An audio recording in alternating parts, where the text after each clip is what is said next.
Kabupaten Musirawas budidaya tanaman jamur yang mulai bermunculan dan tersebar di sejumlah kecamatan.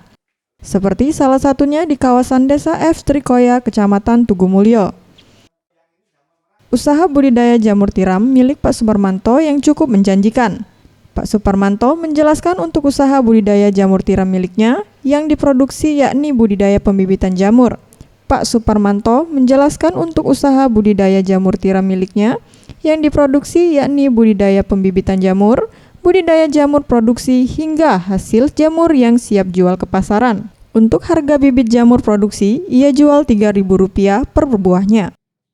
Untuk pemasaran, selain dijual di wilayah Musirawas dan Lubuk Linggau, pemasaran pun telah sampai ke Kabupaten Empat Lawang, Lahat, serta Kota Pagar Alam.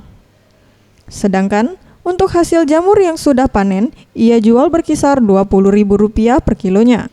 Budidaya jamur miliknya dalam 1 bulan bisa meraup omset mencapai Rp15 juta. Dengan biaya produksi yang harus dikeluarkan cukup minim, yakni 30% dari keuntungan yang didapat. Produksinya ini jamur tiram aja. Dulu pernah jamur kuping, cuman kurang minat masyarakat.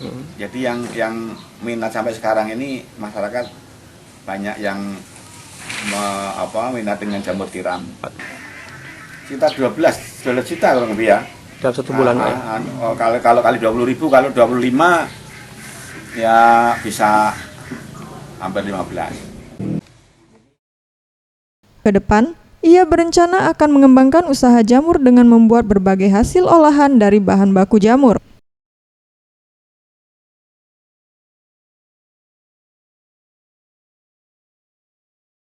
Ferry Setiawan, Sriwijaya TV.